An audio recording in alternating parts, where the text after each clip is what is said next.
আজকে আমরা এমন একটা গল্প শুনতে যাচ্ছি যেখানে কিছু কয়েদিদের একটি অদ্ভুত এবং খুবই ভয়ানক একটি গ্রহের মধ্যে ছেড়ে দেওয়া হয় এবং সেই গ্রহটির মধ্যে প্রত্যেকটি পদক্ষেপে তাদের জন্য বিপদ অপেক্ষা করছিল, যেখানে তাদের বাঁচতে হলে লড়াই করতে হবে।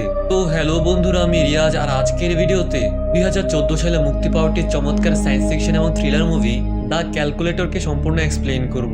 তাহলে চলুন সাসপেন্স আর না বাড়িয়ে মুভিটি শুরু করা যাক।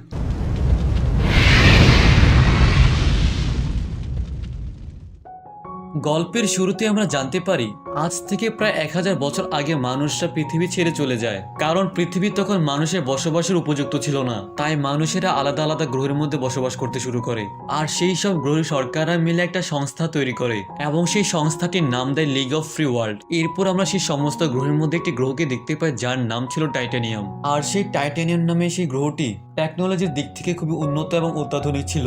এরপর আমরা বর্তমান সময়ে অর্থাৎ 2014 সালকে দেখতে পাই, যেখানে আমরা 10টি জেলের কয়েদিকে দেখতে পাই যাদের কিনা শাস্তির স্বরূপ শহর থেকে বের করে দেওয়া হয়েছিল, কিন্তু তারপরও তাদেরকে একটা শেষ সুযোগ দেওয়া হয়। সেই 10 জন ব্যক্তিকে একটা মিশন দেওয়া হয়, যদি তারা বাঁচতে চায় তাহলে সেই শহরটি থেকে বেরিয়ে অনেক দূর ট্রাভেল করার পর একটা সমুদ্র খুঁজে পাবে এবং সেই বিশাল সমুদ্রকে পার করার পর তারা একটা আইল্যান্ড খুঁজে পাবে যার নাম হলো আইল্যান্ড অফ হ্যাপিনেস।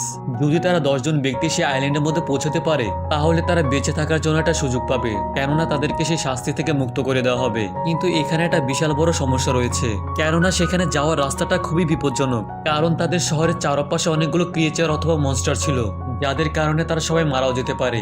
আমরা সেখানে একজন ব্যক্তিকে দেখতে পাই যার নাম হলো ইরুন, এবং সেখানে আরো একজন মহিলাকে দেখতে পাই যার নাম ছিল অ্যানা, এবং সেখানে আরো একজন ব্যক্তি উপস্থিত ছিল যার নাম ছিল হোস্ট। তাছাড়া সেই দলটির মধ্যে আমরা আরো অনেকগুলো মানুষকে দেখতে পাই। সেখানকার সরকার শহরের মানুষগুলোকে ক্রিয়েচারদের হাত থেকে বাঁচানোর জন্য সেই সম্পূর্ণ শহরটির চারপাশে একটি অত্যাধুনিক শিল্ড তৈরি করে, যার কারণে ক্রিয়েচাররা সেই শহরটির মধ্যে আক্রমণ করতে পারে না। তখন আমরা দেখতে পাই সেই শহরটির বিশাল বড় সেই শিলটিকে কিছুক্ষণের জন্য খুলে দেওয়া হয় আর সেই অপরাধীগুলোকে সেখান থেকে বের করে দেওয়া হয়। তারপর একজন অফিসার তাদের সবার সামনে একটা বড় বক্স রাখে যার মধ্যে কিছু খাবার দাবার এবং কিছু হাতিয়ার ছিল, যাতে করে তারা বাইরে সার্ভাইভ করতে পারে।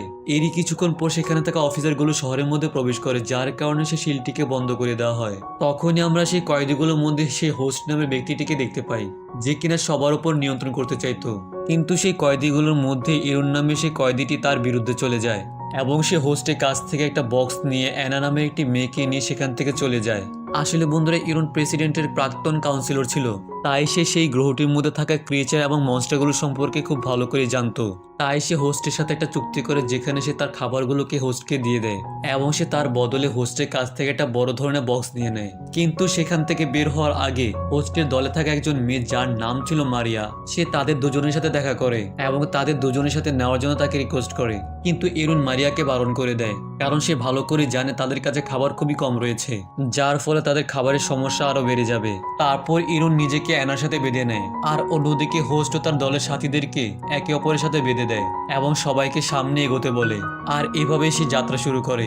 এর পরবর্তী সিন আমরা ইরুন এবং অ্যানাকে দেখতে পাই যারা কিনা রাস্তা দিয়ে হেঁটে যাচ্ছিল। তখনই তাদের সামনে হোস্টের দলের একজন মেয়ে যার নাম ছিল লায়লা, যে কিনা হোস্টের দল থেকে পালিয়ে তাদের দুজনের কাছে চলে এসেছে। তারপর সে বারবার ইরুনের কাছে রিকোয়েস্ট করতে থাকে যাতে করে ইরুন লায়লাকে তাদের দলের মধ্যে নিয়ে নেয়, কারণ লায়লা খুবই ভালো করে জানে ইরুন একজন অভিজ্ঞ ব্যক্তি, তাছাড়া এই গ্রহটি সম্পর্কে সে খুব ভালো করে জানে। কিন্তু ইরুন লায়লাকে বারণ করে দেয় এবং হোস্টের দলে ফিরে যেতে বলে এবং তারা দুজন আবারও তাদের যাত্রা শুরু করে। এরপর অনেকটা দূর যাওয়ার পর অ্যানা তার শরীরটিকে পানি দ্বারা পরিষ্কার করতে থাকে, কিন্তু তখনই অ্যানার উপর একটা ক্রিয়েচার হামলা করে। সঠিক সময়ে ইরুন এসে তাকে বাঁচিয়ে নেয় এবং সেই ক্রিয়েচারটার সাথে তারা দুজন ফাইট করতে থাকে এবং এক পর্যায়ে ফাইনালে সেই ক্রিয়েচারটাকে তারা মেরে ফেলে। এরপর ইরুন সেই মৃত ক্রিয়েচারটাকে একটা হাতিয়ার হিসেবে তার কাছে রেখে দেয়। অন্যদিকে আমরা দেখতে পাই হোস্টের দলটি ইরুনকে ফলো করতে করতে তাদের কাছে চলে এসেছে এবং সেই জায়গাটির মধ্যে আসার পর হোস্ট ইরুনকে তার বক্সটি ফেরত দিতে বলে, যার উত্তরে ইরুন জানে আমাদের দুজনের মধ্যে একটা চুক্তি হয়েছিল এবং সেই চুক্তি অনুযায়ী তার কাছ থেকে সে বক্সটি নিয়ে এসেছিল,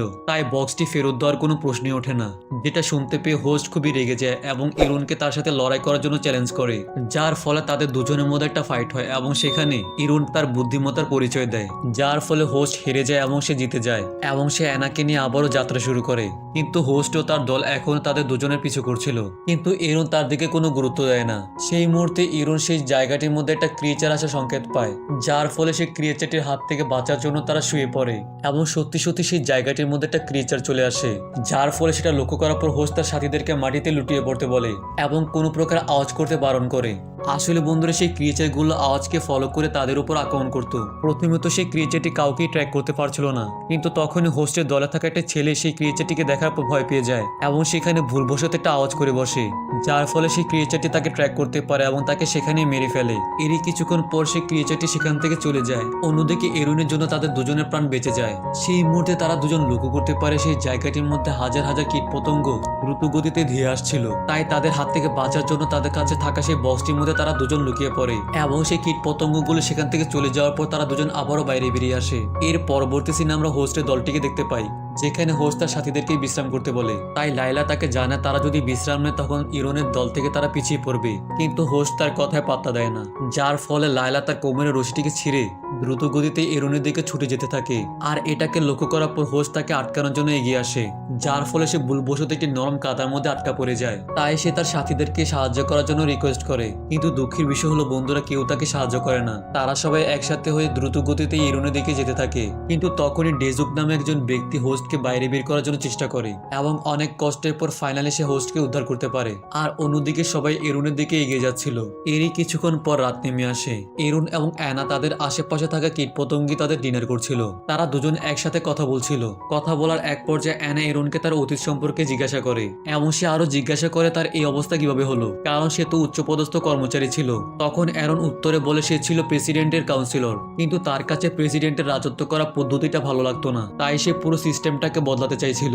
কিন্তু প্রেসিডেন্ট যখন এই ব্যাপারটা জানতে পারে তখন তার কাছে এই বিষয়টা একটা আসন্ন বিপদ বলে মনে হয়, আর সেই কারণে সে এরুনকে বিশ্বাসঘাতকতা করার অপরাধে জেলে পাঠিয়ে দেয়। অন্যদিকে সেই লায়লা এবং বাকি কয়েদিগুলো এরুনের পিছু করছিল। তখনই তাদের উপর দুটি নরখাদক আক্রমণ করে, যারা কিনা এই এলাকার বাসিন্দা ছিল। আর সেই নরখাদকগুলো তাদের মধ্যে থাকা মারিয়াকে মেরে ফেলে। আর অন্যদিকে বাকিরা সেই নরখাদকের হাত থেকে বাঁচার জন্য একটি জায়গার মধ্যে লুকিয়ে পড়ে। তখনই হোস্ট ডেজুককে নিয়ে সেই জায়গাটির মধ্যে উপস্থিত হয় এবং সে লায়লার উপর প্রতিশোধ নেওয়ার জন্য তার উপর আক্রমণ করে। তখনই লায়লা তাকে বলে সে এরুনের কাছে যেতে চেয়েছিল কারণ প্রেসিডেন্ট তাকে এরুনকে ফিরিয়ে আনার জন্য দায়িত্ব দিয়েছিল, কিন্তু তারপরও হোস্ট তার উপর আক্রমণ করতে যায়, যার কারণে লায়লা বাঁচার জন্য সেখান থেকে পালিয়ে যায়। কিন্তু তখনই ফাঙ্গাসের মতো দেখতে একটা ক্রিয়েচার লায়লাকে ধরে ফেলে, আর তাকে বাঁচানোর জন্য কেউই এগিয়ে আসে না। আর তখনই লায়লাকে মৃত্যুর মুখে ফেলে দিয়ে হোস্টের সাথে সবাই চলে যায়। কিন্তু তখনই হোস্ট একটা প্ল্যান বানায়, আর সেটা হলো এরুনকে প্রেসিডেন্টের লোকদের হাতে ধরিয়ে দিয়ে সে এই ভয়ানক জায়গা থেকে বাঁচতে পারবে। আর কিছুক্ষণের মধ্যে তারা এরুনকে খুঁজে বের করে, তারপর তাকে বন্দি বানিয়ে লায়লার বলা সেই জায়গাটির মধ্যে নিয়ে যায় এবং তাকে একটি জায়গার মধ্যে রেখে দিয়ে সে প্রেসিডেন্টের লোকের সাথে দেখা করতে যায়। আর এরই সুযোগ নিয়ে এরুন সেখান থেকে পালিয়ে যায়। আর অন্যদিকে হোস্ট প্রেসিডেন্টের সেই লোকটিকে জানায় সে এরুনকে ধরে ফেলেছে এবং সে বর্তমানে তাকে বন্দি বানিয়ে রেখেছে, যার ফলে তারা দুজন মিলে সেই জায়গাটির মধ্যে এরুনকে দেখতে আসে। কিন্তু সেই জায়গাটির মধ্যে আসার পর তারা দেখতে পায় সেই জায়গাটির মধ্যে এরুন ছিল না, যার কারণে প্রেসিডেন্টের সেই লোকটি খুবই রেগে যায় এবং সে প্রচন্ড রেগে গিয়ে হোস্টকে গুলি করে দেয়। তারপর সে বাধ্য হয়ে এরুনকে খোঁজার জন্য বেরিয়ে পড়ে। লোকটি তখন অ্যানা এবং ডেজোকে একসাথে লুকিয়ে থাকতে দেখতে পেয়ে যায় এবং সেই জায়গাটির মধ্যে ডেজোকে মেরে ফেলে আর অ্যানাকে বাইরে নিয়ে আসে যাতে করে সে এরুনকে ধরতে পারে, যার ফলে এরুন তার সামনে আসতে বাধ্য হয়। ঠিক সেই মুহূর্তে আহত হোস্ট পেছন থেকে সেই লোকটির উপর আক্রমণ করে এবং সে এক পর্যায়ে তাকে মেরে ফেলে, কিন্তু হোস্ট খুবই বাজেভাবে আহত ছিল, যার কারণে সে সেখানে মারা যায়। এবার শুধুমাত্র তারা তিনজন ব্যক্তি সেখানে বেঁচে ছিল, যারা কিনা তাদের সামনে একটা বড় সমুদ্র দেখতে পায় এবং সেই সমুদ্রটিকে তাদের সামনে থাকা একটা ছোট আইল্যান্ডের মাধ্যমে পার করার জন্য চেষ্টা করতে থাকে। কিন্তু এখানেও একটা বড় সমস্যা ছিল, কারণ সেই আইল্যান্ডটি মাত্র দুজনের ভার বহন করতে পারত, যার ফলে সেই আইল্যান্ডটি তাদের তিনজনের ভার নিতে পারছিল না। কিন্তু তখনই তাদের সাথে থাকা সেই লোকটি নিজেকে স্যাক্রিফাইস করে, কারণ সেই লোকটি পানিতে নেমে পড়ে। আর তখনই পানির মধ্যে থাকা একটা বড় ক্রিচার তার উপর আক্রমণ করে, যার ফলে সেই লোকটি সেখানেই মারা যায়। এবার শুধুমাত্র সেই জায়গাটির মধ্যে তারা দুজনই বেঁচে ছিল। এরপর তারা দুজন লক্ষ্য করতে পারে তাদের সেই আইল্যান্ডটি খুব দ্রুত সামনের দিকে এগিয়ে যাচ্ছিল এবং মুহূর্তের মধ্যে তারা দুজনে একটা খাদের মধ্যে পড়ে যায়, যার ফলে তারা একটা অদ্ভুত ধরনের আইল্যান্ডের মধ্যে পৌঁছে যায়। আর সেই আইল্যান্ডটি আর কিছু ছিল না বন্ধুরা, সেটা ছিল আইল্যান্ড অফ হ্যাপিনেস, যেখানে তারা প্রেসিডেন্টের তৈরি করা একটা সিক্রেট বেস দেখতে পায়। যেহেতু সে প্রেসিডেন্টের প্রাক্তন কাউন্সিলর ছিল, তাই সে এই বেসের সিক্রেট কোড জানতো। কিন্তু এখানে সমস্যা হলো সেখানে 4টি কোড দেওয়া হয়েছিল, যেটার 3টি মাত্র কোড সে জানতো। তাই তারা দুজন মিলে ভাবতে থাকে সেই জায়গাটির মধ্যে লাস্ট কোডটি কি হতে পারে। তখন আমরা লক্ষ্য করতে পারি এরুন খুবই চিন্তায় পড়ে যায়। তখনই অ্যানা তার কাছে এই বেসটি সম্পর্কে জানতে চায়, যার উত্তরে সে জানে এখানে প্রেসিডেন্ট একটা সিক্রেট বেস রয়েছে এবং সেই বেসটির মধ্যে একটা স্পেসশিপকে লুকানো হয়েছে। কিন্তু সমস্যা হলো সেই জায়গাটির ভিতর যেতে হলে আমাকে একটা কোড দিতে হবে, আর সেই কোডটি আমি জানি না, কারণ প্রেসিডেন্ট আমাকে কখনোই বলেনি। এটা শোনার পর অ্যানা তাকে জানায় তুমি যখন প্রেসিডেন্টের সাথে এই জায়গাটির মধ্যে এসেছিলে সে কি তোমাকে তখন কিছু বলেছিল? এর উত্তরে এরুন তাকে জানায় সে তখন আমাকে একটা দাদা দিয়েছিল, আর সেই দাদাটির উত্তর হলো 9। সে আরো জানায় আমি ভালো করে জানি প্রেসিডেন্ট এত সহজে সেটা আমাকে বলবে না। তাই অ্যানা তাকে জানায় প্রেসিডেন্ট তাকে ঠিকই বলেছিল, তাই শেষের কুটি 9ই হবে। আর এটা শোনার পর এরুন তার উপর বিশ্বাস করে নেয় এবং সে শেষের কুটির মধ্যে 9 লেখে, যার ফলে সাথে সাথে সে সিক্রেট বেসটির দরজাটি খুলে যায়। আর এটা দেখার পর তারা দুজন খুবই খুশি হয়ে যায়। তারপর তারা দুজন সেখানে একটা স্পেসশিপ দেখতে পায়, আর সেটাকে দেখার পর তারা দুজন খুবই খুশি হয়ে যায়। এরপর তারা দুজন নতুন একটা গ্রহের উদ্দেশ্যে সেখান থেকে চলে যায়। আর এখানে আমাদের আজকের মুভিটির গল্পটি শেষ হয়ে যায়। তো বন্ধুরা, পুরো গল্পটিকে দেখার পর আপনাদের কাছে গল্পটি কেমন লেগেছে অবশ্যই সেটাকে কমেন্ট করে জানিয়ে দিন, এবং যদি ভালো লেগে থাকে অবশ্যই ভিডিওটিতে লাইক করুন এবং আমাদের চ্যানেলটিকে সাবস্ক্রাইব করে পাশে বেল আইকনটিকে প্রেস করে রাখুন। এছাড়াও আপনি যদি চান কোন মুভি এক্সপ্লেন দেখতে অবশ্যই সেই মুভিটির নাম কমেন্ট করে জানিয়ে দিন, আমি শীঘ্রই সেই মুভিটিকে এক্সপ্লেন করব। তাহলে ততক্ষণ পর্যন্ত সবাই ভালো থাকবেন, দেখা হচ্ছে পরবর্তী ভিডিওতে। আল্লাহ হাফেজ।